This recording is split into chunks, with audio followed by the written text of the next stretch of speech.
This is Fountain Every Street week I find Church. it hard to find the best ones, but somehow, like I said, you'll hear what I'm trying to say even when the words Here, aren't. we strive to free the mind, grow the soul, and change the world.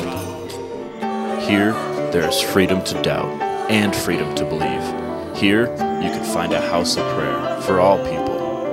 The swallow up Jonah. Welcome to Fountain Street Church. Join us on the journey.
I should gesture with gratitude, a bit of a bow to our guest musicians today, our wonderful flutist, who is also an occasional worshiper with us, and we're glad to have you at the front of the room as well as the back.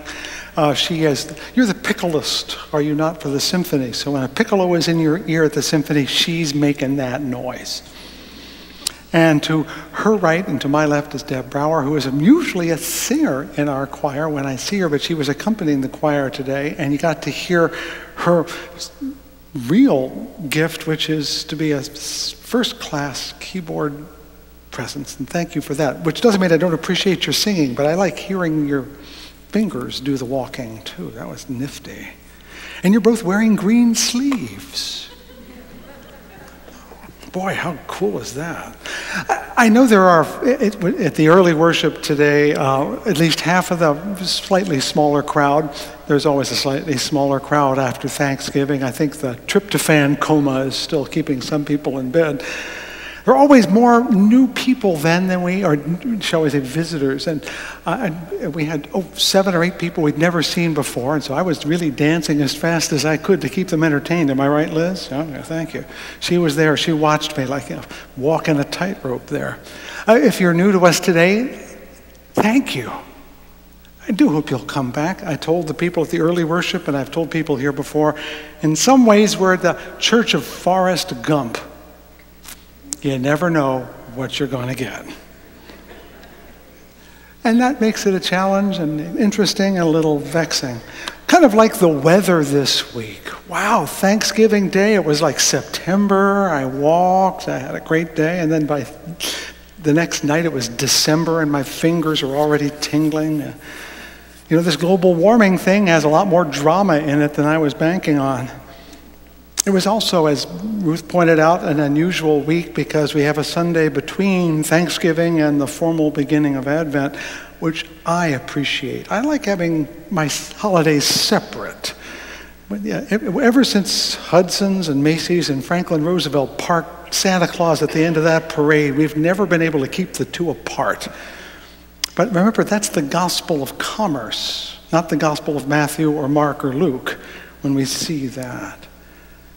So this Sunday, with all this stuff coming and going, with the end of one season, the beginning of another, the confluence of so many things jostling for our attention, I'm going to try to find my way through it and give you something I hope you can take with you on the way out the door, whether you've been here for 50 years or for 50 minutes. Therefore, may these words of my mouth and the meditations of my heart be found true in thy sight, thou who art my rock and my Redeemer. Well, 9 days ago, if you weren't here, we held our fourth International Diwali observance here at Fountain Street Church. It's when we and the Hindu community get together and we learn about their culture and their religion, and they bring in a caterer with some really good, really spicy food, and we had a really good time. They sang and danced, and we looked at images of Lakshmi and Ganesh and learned a lot.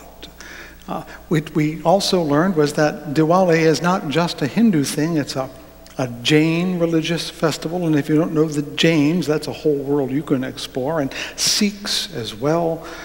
And of course, 2 weeks from now, as I may have mentioned, at least in the early worship, the festival of Hanukkah begins, and they are completely separate events with no overlap whatsoever, and they're all separate from Advent and the wreath that we'll start lighting next week. But as you can probably figure out, they have one thing in common. They like to light lights. In Diwali, you light oil lamps all over the place. At Hanukkah, you light candles in a menorah, and the Advent wreath, you light the 4 candles there. They all use the common gesture of lighting lights.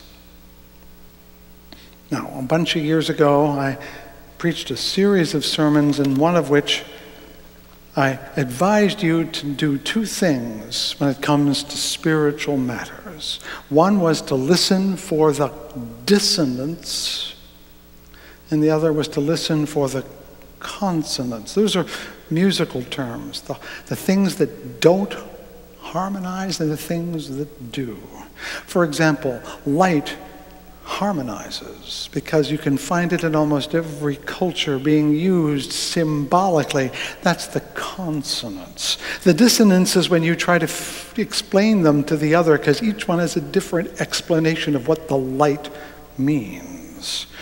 This is important because, as Paul Tillich, a great theologian and also a previous great speaker in this church, once observed, a true symbol doesn't have a single meaning. It points to all meanings, and you perceive the ones that you are attuned to.